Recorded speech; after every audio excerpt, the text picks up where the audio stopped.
Croyance et focus du cerveau, précision supplémentaire sur la loi de l'attraction. Dans la petite série des vidéos que j'ai faites sur la loi de l'attraction, je donne des précisions un petit peu sur divers sujets. J'ai parlé de commander plutôt que de demander. J'ai parlé des actions et puis j'ai parlé des vibrations, de se sentir bien. Et puis la transcription de l'énergie mentale en énergie matérielle. Et puis en fait, après parfois j'ai d'autres idées qui me viennent qui sont un peu évidentes mais elles viennent pas sur le moment. Donc ça me fait l'occasion de faire une vidéo de plus. Et donc là, je vais vous présenter deux petits points de plus. Un qui va aller plus dans le sens des sceptiques et un qui va aller plus dans le sens des expérimentateurs, des croyants, des démontreurs. Alors, on va commencer par le petit point qui va plus dans le sens des sceptiques. Comme ça peut aller un peu dans le sens de la vidéo qui s'appelait donc Loi de l'attraction et paradoxe. On va commencer par les croyances. En loi de l'attraction, on vous dit tout le temps, il faut croire, il vous faut des croyances très très fortes. Une croyance est une pensée que vous avez pensé énormément de fois, et donc au bout d'un moment, elle devient très très solide, voire elle devient même non consciente. Et donc voilà, on appelle ça une croyance, et c'est quelque chose, ça devient même un paradigme, et ça crée une vibration très très forte qui finit par attirer dans votre vie eh bien la chose correspondante. Et effectivement, je pense qu'on a tous vérifié que croire dans quelque chose dans lequel, qui nous tient à cœur, eh bien c'est clair que ça semble pertinent, ça nous donne de l'énergie, ça nous donne un certain boost, un semblant de puissance, et donc ça me semble en tout cas très très utile de croire dans ce qu'on fait. Ça, je pense que c'est assez évident. Maintenant, en revanche, souvent donc on dit que si vous y croyez pas, c'est pas possible, ça marchera pas. Il faut donc y croire. Et puis que si d'ailleurs les choses ne se produisent pas, c'est que peut-être vous y croyez, mais dans le fond vous y croyez pas. Donc il faut faire beaucoup de recherches sur la non-conscience, sur ce qui est en vous, sur des trucs que vous n'auriez pas vus. Et c'est vrai que souvent, parfois, on se rend compte de trucs un petit peu qui étaient cachés, qu'on n'avait pas forcément vus. Mais je vais vous donner un exemple tout bête qu'on a tous vécu, qui montre que cette idée n'est pas fausse, mais en tout cas n'est certainement pas juste telle qu'elle est amenée. Tout bête. Le nombre de fois où vous ou quelqu'un que vous connaissez, il lui est arrivé quelque chose et vous dites « Oh, j'y croyais pas ». Voilà, terminé, on peut arrêter là tout de suite. Le nombre de fois où quelque chose se produit et vous êtes surpris, vous dites « Oh la vache, comment je m'y attendais pas, comment je pensais pas que ça allait se passer, comment je pensais vraiment que c'était autre chose qui était probable ». Typiquement, vous n'y croyez pas du tout et cela s'est produit. Donc, qu'en est-il de la nécessité des croyances dans la manifestation? On peut toujours imaginer qu'il y a une corrélation. Pour ceux pour qui ça parle pas trop ce mot un petit peu mathématique, en fait, c'est pour expliquer que les choses ne sont pas binaires. C'est pas soit j'y crois, ça vient, je n'y crois pas, ça ne vient pas. Ça ne vient pas. Ça peut être quelque chose d'un petit peu plus subtil, où la croyance va effectivement influencer le résultat, mais il est tout à fait possible d'obtenir quelque chose sans y croire. Et d'ailleurs, l'inverse produit aussi, parfois vous y croyez comme c'est pas permis, vous vous dites, sans être je dirais, dans l'abstrait, sans être dans le positivisme, vous vous dites, non mais ça c'est sûr ça va se faire, c'est évident, tout est fait pour que ça se fasse, voilà, tout est prêt, tout a été pensé, et puis parfois la chose ne se fait pas, et pourtant vous y croyez dur comme fer. Et d'ailleurs, c'est dans l'autre sens, vous dites oh, « j'y croyais pas que cela ne se fasse pas ».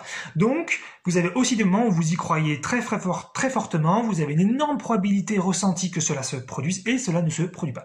Et bien sûr, vous avez les deux autres cas, vous y croyez, ça se fait, et vous n'y croyez pas, ça ne se fait pas. Évidemment. Mais donc, on peut imaginer plutôt une corrélation plutôt qu'un lien de certitude. La croyance n'apporte pas forcément un résultat et la non-croyance n'apporte pas forcément un non-résultat.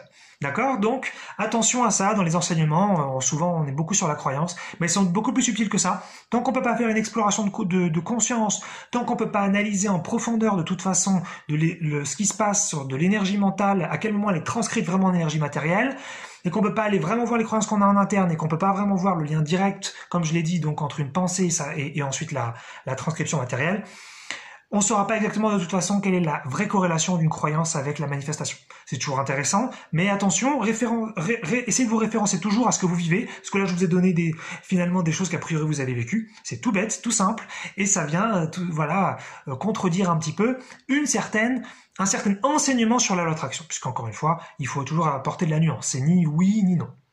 Maintenant, on arrive à la deuxième référence, à la deuxième petite info, où là, il y en a qui ne croient pas du tout dans la loi d'attraction, et je vais présenter un truc qui va donc un petit peu à la contre-courant.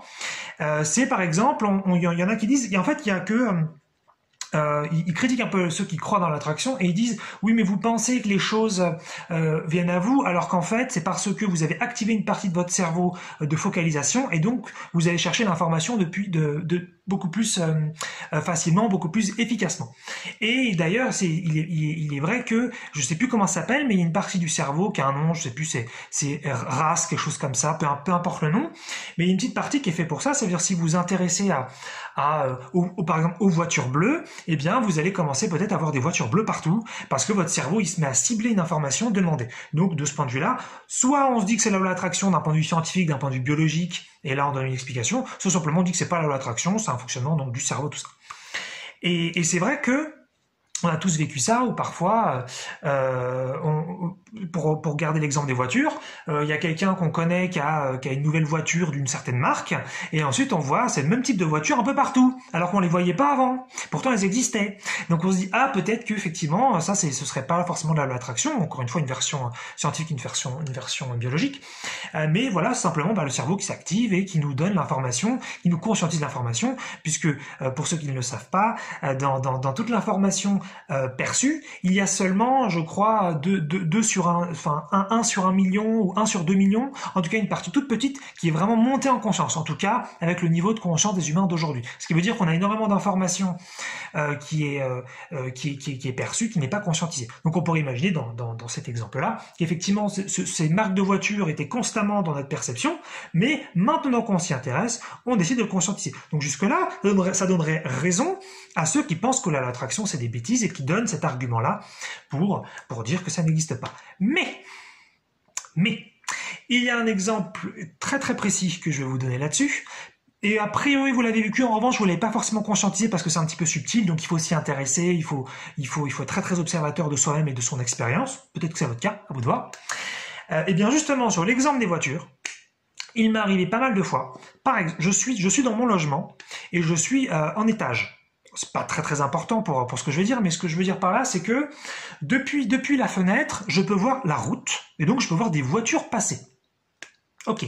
Et donc effectivement, donc en prenant ce que je disais, si je regarde les voitures passer, tout d'un coup je vois donc les voitures de la marque en question, puisque voilà, la partie du cerveau serait active et chercherait davantage ces voitures-là, donc je les verrais plus. Donc jusque-là, on est encore dans un phénomène peut-être qui ne serait pas la loi de l'attraction. Mais il m'est arrivé beaucoup de fois que par exemple je sois dans le logement, donc à ce moment-là je suis intéressé par cette marque de voiture. Enfin quand je dis je suis intéressé, je ne suis pas intéressé, mais je veux dire que une personne dans ma vie a obtenu une voiture d'une marque que je ne connaissais pas forcément. J'ai donc cette forme de voiture dans mon esprit. Je ne m'y intéresse pas spécialement, mais une partie de mon esprit c'est un petit peu focus dessus comme ça. Bon. Donc c'est pas quelque chose qui m'intéresse dans la vie, mais il se trouve qu'il y a un petit peu un focus qui s'est fait dessus. Et donc je suis dans le logement et je ne regarde pas par la fenêtre. D'accord ? Je ne pense pas aux voitures. Je m'occupe complètement d'autre chose. Mais je suis debout à ce moment-là. Je suis peut-être que je réfléchis, peut-être que je marche un petit peu comme ça dans le logement. Je veux dire, je fais quelques pas, je piétine un petit peu. Et voilà, je suis complètement ailleurs. Et ça m'est arrivé plein de fois qu'à un moment donné, je me tourne vers la route. Donc, comme ça, dans ma réflexion, comme on bouge, comme on regarde comme ça, à droite à gauche, en réfléchissant, comme on regarde comme ça, parfois par la fenêtre sans réfléchir, et en regardant par la fenêtre, je vois la marque de la voiture. Je vois une voiture passer. Et ça m'arrivait plein de fois. Et là, on n'est plus dans le cerveau, qui repère exactement l'information. On est typiquement dans un phénomène de la loi d'attraction, qui vient manifester dans notre expérience la chose précise.